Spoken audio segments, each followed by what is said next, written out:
안녕하세요, 진아입니다. 자, 오늘 주제는 게임 개발 직군 중에 컨셉 아티스트에 대해서 알아볼 거고요. 컨셉 아티스트가 무엇이고 이분들이 게임 개발에서 어떤 역할을 하는지에 대해서 알아보는 시간이 되겠습니다.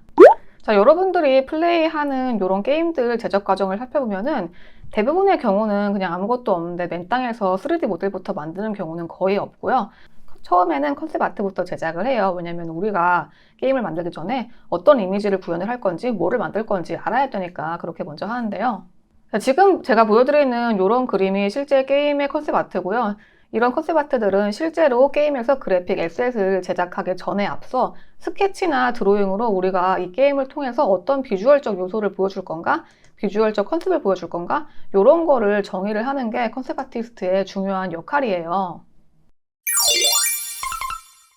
보통은 게임 개발을 할 때 무작위로 하는 게 아니고 사이클이 있어요. 어떤 순서가 있는데 제일 처음은 보통 프리 프로덕션 단계고요. 이 단계에서는 우리가 어떤 게임을 만들지, 그걸 어떻게 보여줄 건지 아이디어를 토의를 하고 그리고 구체화시키는 단계고요.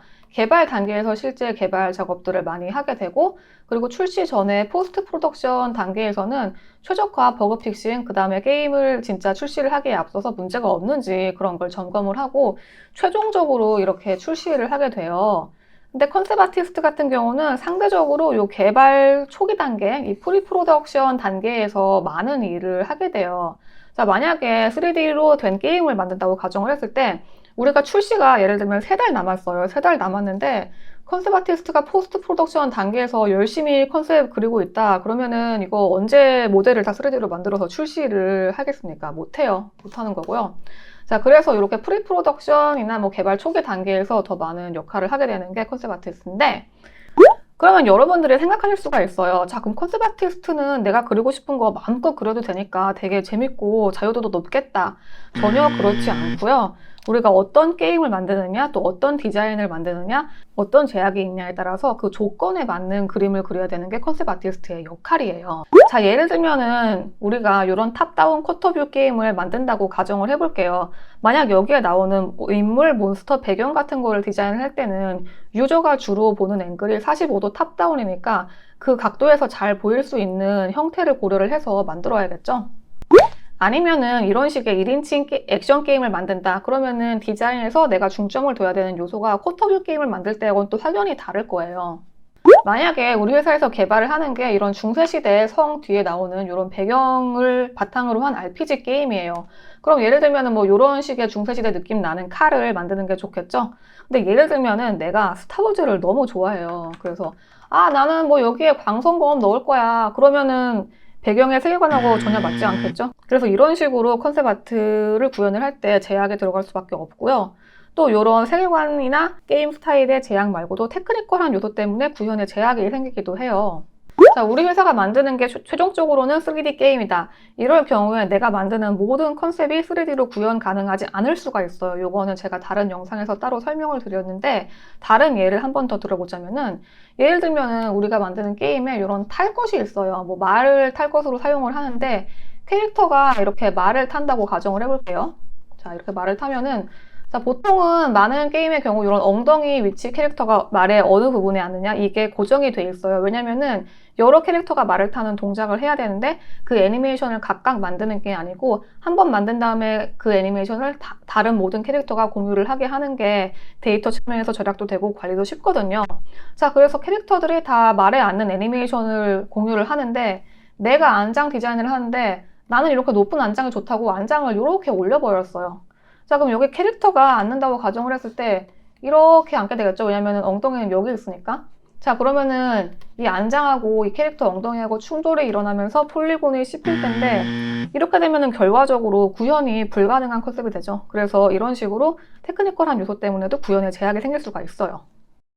자, 이런 식으로 내가 컨셉 아티스트라고 해서 내가 그리고 싶은 거 만들고 싶은 거 마음대로 그리는 게 아니고 어떤 제약에 따라서 그에 맞는 컨셉을 그리게 되는데 이건 그냥 내가 연습장에서 마음대로 스케치하는 거하고는 굉장히 다른 문제예요. 자, 그럼 컨셉 아티스트가 어떤 방식으로 일을 하게 되는지를 알려드릴게요.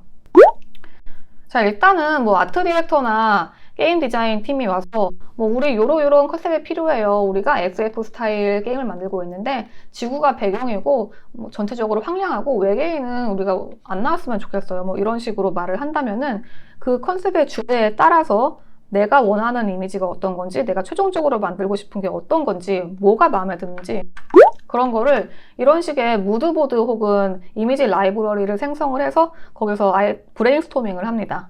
이런 기존에 존재하는 게임이나 일러스트의 이미지들을 모아서 내가 이 중에서 어떤 요소가 마음에 들고 이 이미지 중에서 어떤 걸 가져올 건지 그런 식으로 자료를 만들어서 무드보드 같은 걸 만들면은 아무래도 아이디어를 디벨롭하기가 좀 더 편하겠죠? 자, 그리고 이런 식으로 대략적인 방향성을 정했으면은 초기에는 여러 장의 아이디어 스케치를 간단하게 합니다. 지금 제가 가져온 게 블러드본이라는 게임의 초기 컨셉인데 뭐 이런 식으로 모자 모양이 다 다르죠. 의상도 다르고 무기도 이렇게 실험을 해본 거를 볼 수가 있어요. 자, 이런 식으로 디자인마다 베리에이션을 주면서 우리가 만들고자 하는 게임에 어떤 비주얼 이미지가 적합할지 실험을 해보는 건데요. 이런 스케치를 해서 팀원들하고 토의도 하고 피드백도 받고 그래서 최종적으로 마음에 드는 이미지를 결정을 하면 거기서 좀 더 디벨롭을 시켜서 좀 상세한 이미지를 그리게 돼요. 예를 들면은 캐릭터 컨셉의 경우에는 뭐 이런 식으로 정면, 측면, 후면을 그려서 모델러가 이 컨셉을 보고 이 캐릭터가 어떻게 생겼구나 이해를 하고 만들 수 있게 이렇게 도와주는 게 보통이고요. 요지는 이런 컨셉을 처음 보는 사람, 아예 이해가 없는 사람도 각 구성 요소가 어떻게 생겼고 또 어떻게 만들어야 되는지 이해하기 쉽게 그려주는 게 좋아요. 아니면 혹은 어떤 캐릭터를 내가 컨셉을 그렸는데 그 캐릭터가 취하는 특정한 액션이나 특정한 포즈가 있다면은 그걸 그려서 애니메이션이나 디자인팀에 전달을 함으로써 이 캐릭터에 대한 시각적 이미지 구현을 한층 더 높일 수가 있겠죠. 캐릭터 디자인을 할 때는 시각적으로 이 캐릭터가 어떤 사람인지를 잘 보여줄 수 있는 게 디자인을 하는 게 굉장히 중요해요.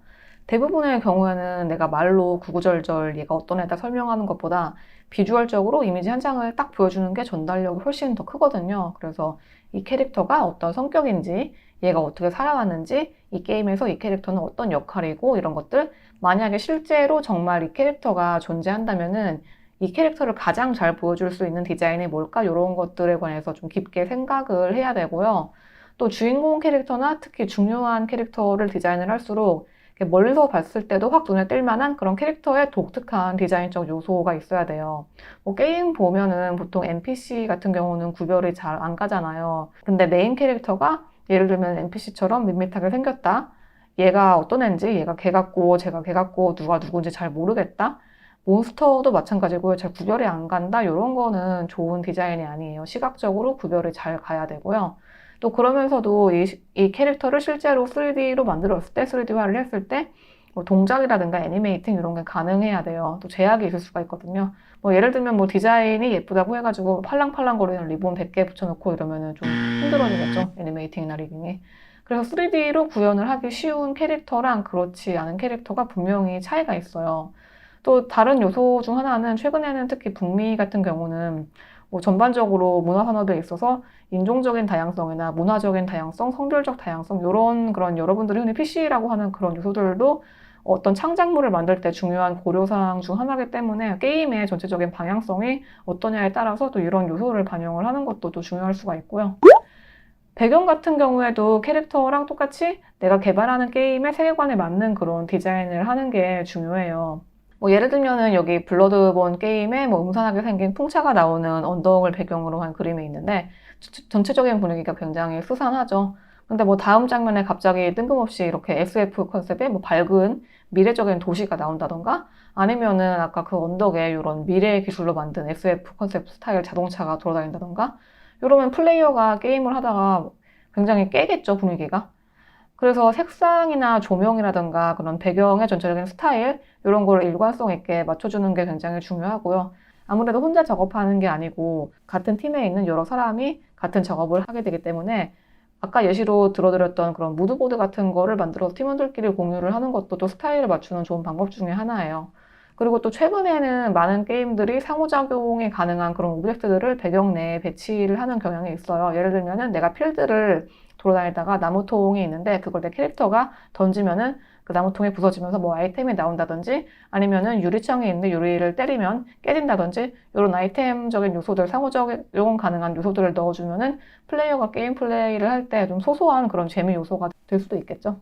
자, 그리고 배경하고 캐릭터 다 공통적인 사항인데 내가 컨셉을 만들었는데 그게 한 큐에 수정사항 없이 아예 그냥 최종까지 가는 경우는 상당히 드물고요. 보통은 아트팀에서도 피드백을 받지만 아트팀뿐만 아니고 뭐 게임 디자인 팀이라든지 좀 다른 팀에서도 수정사항 피드백이 와요. 근데 그 피드백을 받아서 수정을 하는 것도 컨셉 아티스트의 역할이고요. 게임에서도 회사라서 다 팀플이기 때문에 너무 자기 고집만 부리는 사람, 내가 더 옳다고 하는 사람은 또 좋은 컨셉 아티스트가 될 수가 없어요. 자, 컨셉 아티스트가 되려면은 일단은 그림 공부를 해야겠죠. 뭐 기초적인 지식으로는 드로잉, 뭐 인체 해부학, 인체 근육이나 뼈, 그리고 투시, 배경 투시, 소실점 이런 것들 공부를 하셔야 되고요. 또 색감이나 빛, 그림자, 뭐 물체, 질감 이런 기본적인 것들도 표현을 할 수가 있어야 돼요. 그리고 요즘은 대부분이 디지털로 작업을 하기 때문에 포토샵이나 이런 컨셉 아트에 많이 쓰는 그런 툴들도 배우셔야 되고요. 또 최근에는 굉장히 많은 컨셉 아티스트들이 특히 오브젝트나 배경 같은 작업을 할 때 3D 모델링 툴을 사용을 하는 경우가 많아요. 기본적으로 간단한 메쉬를 만들어서 렌더를 해놓고 그 위에 덧칠을 해서 많이들 그림을 그리시는데 그렇기 때문에 3D 툴 같은 것도 배워두시면 나중에 작업할 때 도움이 많이 되겠죠. 자, 오늘은 게임 개발에 있어서 컨셉 아티스트의 역할, 그리고 실제 개발 시에 컨셉 아티스트가 어떤 과정으로 컨셉을 생성하게 되는지에 대해서 알아봤어요. 오늘 영상 도움이 되셨으면 좋겠고요. 전 오늘은 여기까지 하고 또 다음에는 다른 주제로 찾아오겠습니다. 안녕.